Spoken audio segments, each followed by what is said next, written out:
मावळच्या विसापूर किल्ल्याच्या पायथ्याला रक्षकच भक्षक बनल्याची धक्कादायक घटना उघडकीस आली।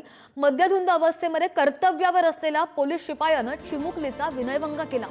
नराधम पोलीस शिपाई सचिन सस्ते याला लोणावळा ग्रामीण पोलिसांनी सध्या अटक केल्याची माहिती आहे।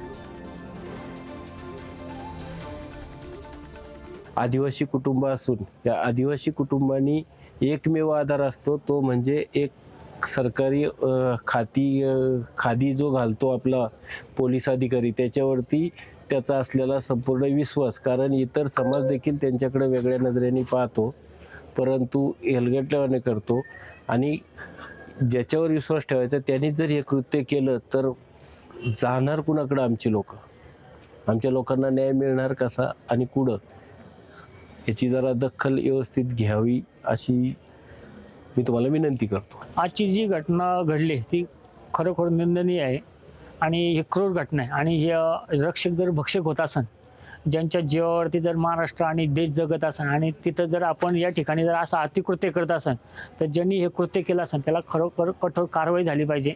त्याच्या एक आदिवासी समाज या नात्यानं मी सांगतो की त्याच्या अॅट्रॉसिटीचा गुन्हा दाखल झाला पाहिजे, पहिली आमची सर्वात मोठी मागणी असेल। आणि जिथं आपण सहकार्याची भूमिका तर आदिवासी लोकांचा जर त्याचं आजचं पोट जर त्यांचा आजचा जर धंदा नाही झाला तर त्यांनी उद्या करायचं काय ह्या दृष्टिकोनातून ज्यांनी कोणी हे कृत्य केले त्याला आहे ना सर्वात जास्त आणि त्याची सर्वात जास्त आदिवासी समाजावरती सांगतो तो सस्पेंड पण झाला पाहिजे। माझी पोरगी खेळायला गेली आणि खेळता खेळता म्हणजे आणि बाजूला नेऊन तिची असं छेड काढली आणि तुम्ही कायद्याने जर असं करत असाल तर आम्ही कायदा मागायचा कोणाक?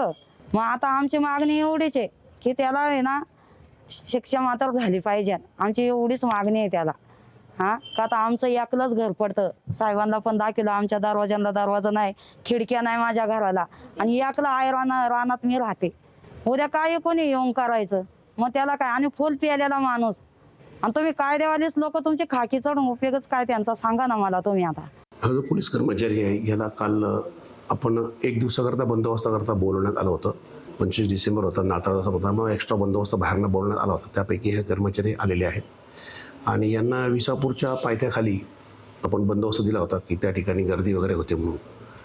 आणि त्या ठिकाणी अशा प्रकारची तक्रार आल्यानंतर एका मुलीला सेक्शुअल असॉल्ट झाल्याचं तक्रार आल्यानंतर आम्ही त्या ठिकाणी गेलो, त्याला ताब्यात घेतलं, त्याची मेडिकल तपासणी केली, फिर्यादीची त्याप्रमाणे फिर्याद घेण्यात आलेली आहे।